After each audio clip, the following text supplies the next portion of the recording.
যেসব কাঠামো কিছু ব্যাকটেরিয়াকে শিলা এবং অথবা পোষক টিস্যুর সঙ্গে সংযুক্ত হতে সাহায্য করে তা হলো নিম্নলিখিত কোনটি?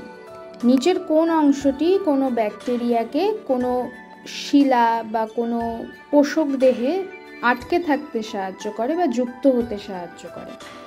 সেটা হলো ফিমব্রি। ফিমব্রি হচ্ছে, এটা যদি একটা ব্যাকটেরিয়া কোষ হয় তো ফিমব্রি হচ্ছে এরকম ছোট ছোট অংশ, একটা কাঠামো এরকম থাকে, এরা অনেকটা লোম বা ফাড়ের মতো, রোমের মতো এরকম। এগুলো আঠালো টাইপের হয়, যা এখানে যদি কোনো শিলা বা কোনো বস্তু থাকে বা কোনো পোষক দেহ থাকে, এই ফিমব্রিগুলোর সাহায্যে ব্যাকটেরিয়াটা এখানে আটকে থাকতে পারে। ফিমব্রির পাশাপাশি আরেকটা স্ট্রাকচারও হয়, সেটাকে বলা হয় পিলি। পিলিও একটু অন্যরকম হয়, এরকম দেখতে হয়, একটু বড় বড় হয়। সেটাও ব্যাকটেরিয়াকে এরকম আটকে থাকতে সাহায্য করে। এগুলোর সাহায্যে ব্যাকটেরিয়া কোথাও আটকে থাকে, ঠিক আছে?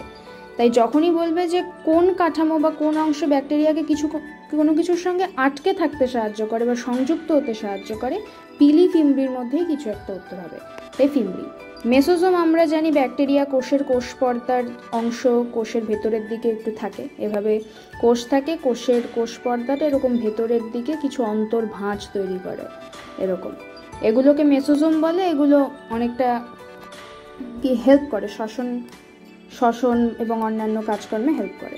হোল্ডফাস্টও এক ধরনের অংশ, রাইজয়েড, কিছু স্পেসিফিক জিনিসই দেখা যায়। সঠিক উত্তর ফিমব্রি। গতিশীল ব্যাকটেরিয়া নিম্নলিখিত কোনটির সাহায্যে চলাচল করতে সক্ষম? পিলি ফিমব্রি আমরা জানি ব্যাকটেরিয়াকে কোনো কিছুতে আটকে থাকতে সাহায্য করে, চলতে সাহায্য করে না। চলতে সাহায্য করে ফ্ল্যাজেলা। ফ্ল্যাজেলা হচ্ছে এরকম একটা অংশ যার ফিলামেন্ট হুক এবং বেসল বডি থাকে, আমরা পড়েছি। এই ফ্ল্যাজেলার সাহায্যে ব্যাকটেরিয়া মুভ করে বা চলতে পারে। ধরলাম এটা একটা জল, এই জলজ অংশে ধরলাম একটা ব্যাকটেরিয়া আছে, তখন এই ফ্ল্যাজেলার সাহায্যে এরকম সাঁতার কেটে কেটে চলতে থাকে। ফ্ল্যাজেলা এভাবে অনেক জায়গায় চলতে সাহায্য করে। কোনো পাথরের উপর এই ফ্ল্যাজেলাকে এরকম করে ইউজ করে করে, যেমন কেঁচো চলে তেমন এই ফ্ল্যাজেলাটাকে কেঁচোর মতো চালিয়ে চালিয়ে ব্যাকটেরিয়া চলতে থাকে। তো চলতে সবসময় সাহায্য করে ফ্ল্যাজেলা, আর পিলি ফিমব্রি আটকে থাকতে সাহায্য করে। ব্যাকটেরিয়ায় কোন গঠন মাইটোকন্ড্রিয়ার কাজ করে? এটা আমরা বহুবার দেখেছি। ব্যাকটেরিয়ার ভেতরে মেসোজোম থাকে, যা কোষ পর্দার অন্তর্ভাঁজ দিয়ে তৈরি হয়, যা শ্বসন টসন করে, যা মাইটোকন্ড্রিয়ার কাজই করে এক প্রকার মেসোজোম।